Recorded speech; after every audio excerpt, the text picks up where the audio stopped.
नमस्कार, स्वागत है आप सबका जीके मंत्रा के इस ऑनलाइन लर्निंग प्लेटफॉर्म पर। दोस्तों, आज हम लोग फिर से करने वाले हैं स्टैटिक जीके के इम्पॉर्टेंट क्वेश्चन जो हमारे एग्जाम के लिए बहुत ही इम्पॉर्टेंट है। तो चलिए शुरू करते हैं। तो हमारा पहला प्रश्न है, नाबार्ड बैंक की स्थापना किसकी सिफारिश पर, किस समिति की सिफारिश पर की गई थी? नाबार्ड बैंक की स्थापना किस समिति के सिफारिश पर की गई थी? नाबार्ड बैंक की स्थापना किस समिति की सिफारिश पर की गई थी? तो सबसे पहले जानते हैं कि नाबार्ड बैंक है क्या। तो नाबार्ड जिसका फुल फॉर्म होता है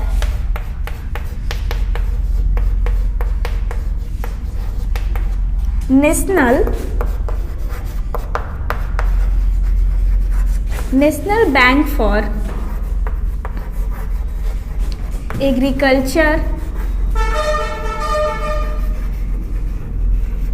एग्रीकल्चर एंड रूरल डेवलपमेंट।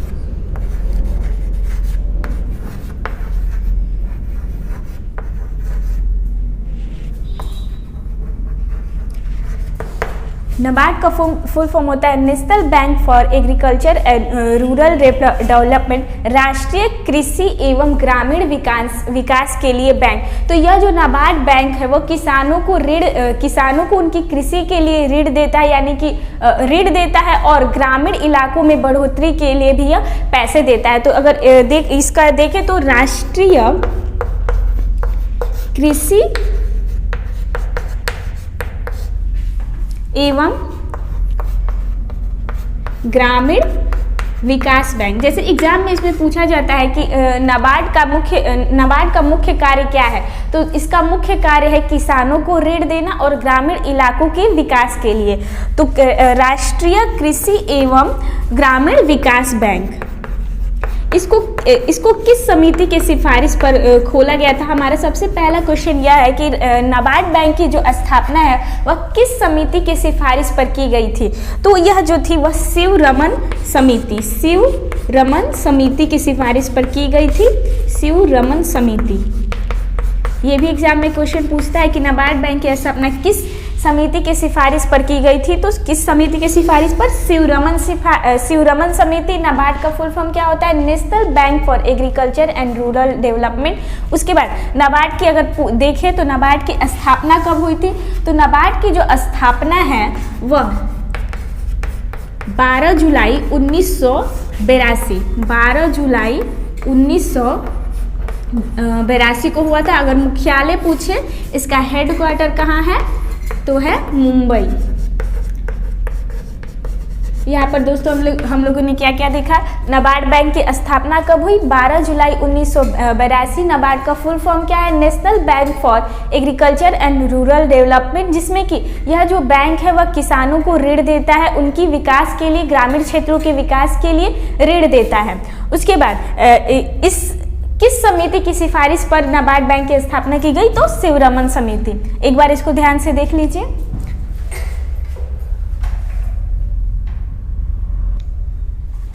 चलिए दोस्तों, इसके बाद कुछ और प्रश्नों को देखते हैं। तो हमारा प्रश्न है कि शिवाजी का, मराठा साम्राज्य से अभी हम कुछ क्वेश्चंस को देखने वाले हैं। शिवाजी का जन्म कब और कहाँ हुआ था?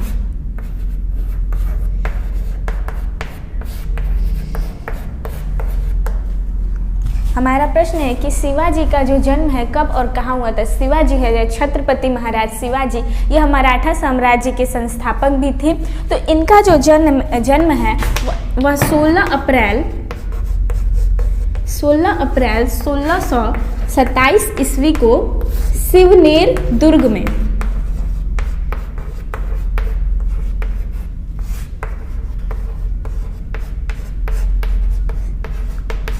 शिवाजी का जन्म कब और कहाँ हुआ था? तो 16 अप्रैल 1627 ईस्वी में शिवनेर दुर्ग में हुआ था। यह जो थे वह मराठा साम्राज्य के संस्थापक थे। शिवाजी जो हैं वह मराठा साम्राज्य के संस्थापक थे। मराठा साम्राज्य के संस्थापक थे। अगर इनकी माता का नाम पूछे तो यह अपनी माता से सबसे अधिक प्रभावित थे। ये भी एग्जाम में ऐसे क्वेश्चन पूछा जाता है कि शिवाजी सबसे अधिक किससे प्रभावित थे, तो वह अपनी माता से काफ़ी अधिक प्रभावित थे, क्योंकि उनकी माता इनके पिता का 2 विवाह हुआ था, जिसके बाद इनके पिता ने इनकी जो माता थी इनको छोड़ दिया था, जिनके जीवन के कष्टों को देखकर शिवाजी उनसे काफ़ी प्रभावित थे। तो अभी देखते हैं कि शिवाजी के पिता का नाम क्या था। पिता थे इनके शहाजी भोसले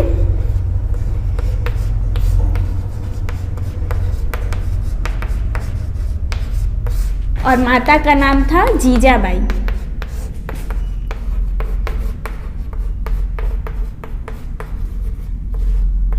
माता का क्या नाम था? जीजाबाई। इनके 2 गुरु थे, एक राजनीतिक गुरु और एक आध्यात्मिक गुरु। तो राजनीतिक गुरु जो थे या इनके दादाजी थे कोंडदेव। राजनीतिक गुरु कौन थे?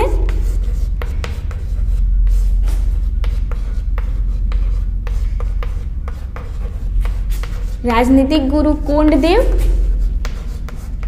और उसके बाद इनके आध्यात्मिक गुरु थे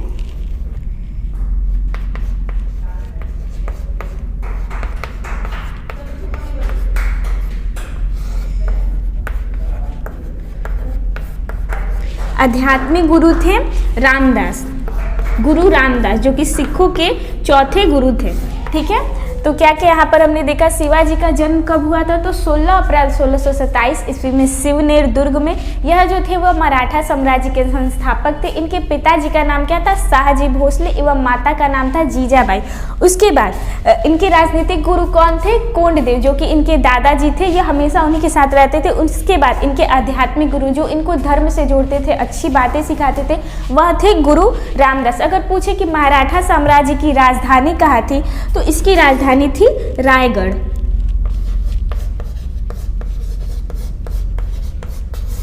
राजधानी रायगढ़।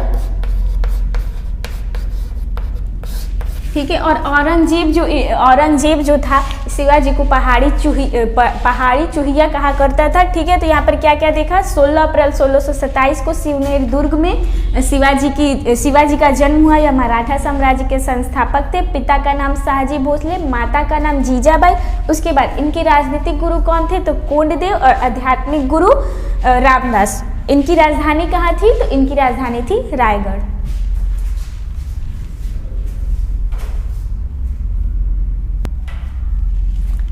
चलिए दोस्तों, इसके बाद कुछ और हम लोग प्रश्नों को देखते हैं। तो हमारा प्रश्न है कि भारतीय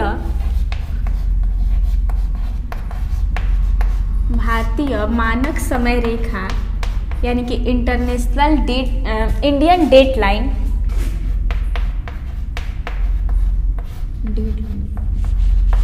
भारतीय मानक समय रेखा किन राज्यों से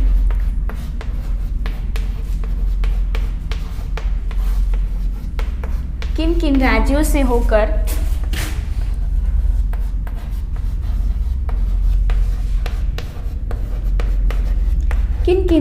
होकर गुजरता है?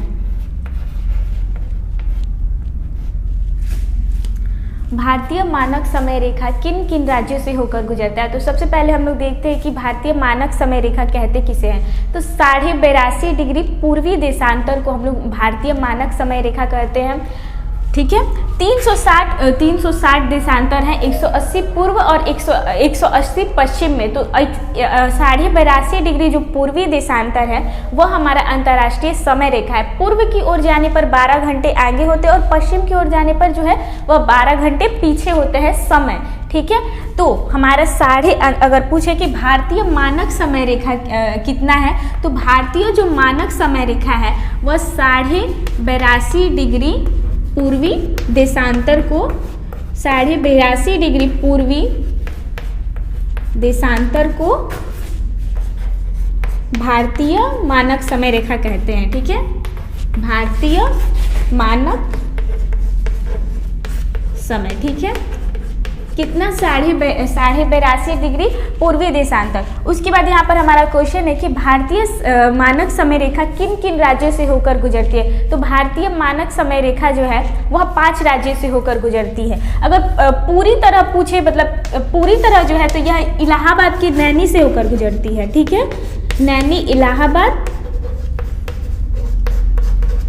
उसके बाद यह 5 राज्यों से होकर भी 5 राज्यों से गुजरती है। 5 राज्य से, उनके नाम देखते हैं। तो उसके लिए भारतीय मानक समय रेखा के लिए एक ट्रिक है कि छाता आंधी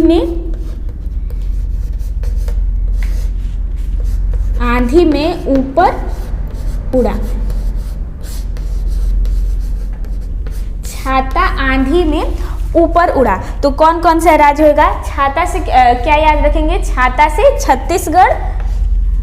ठीक है, छत्तीसगढ़।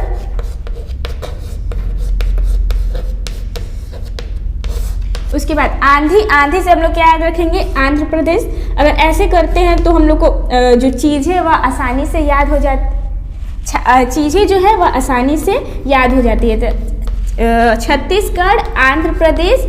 उसके बाद म से क्या हो जाएगा? में से हो जाएगा मध्य प्रदेश। मध्य प्रदेश। ऊपर से हो जाएगा उत्तर प्रदेश। और उड़ा से क्या हो जाएगा? उड़ीसा। इससे आप लोग आसानी से याद कर सकते हैं। तो भारतीय मानक समय रेखा का ट्रिक क्या है?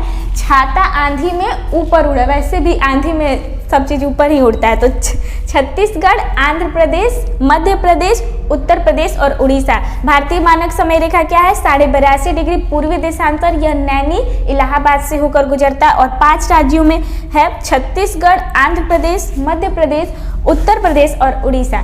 तो चलिए दोस्तों, आज के लिए बस इतना ही रहने देते हैं। बहुत बहुत धन्यवाद आप सबका मेरे साथ जुड़ने के लिए। Please like, share and subscribe to this channel. Thanks for watching.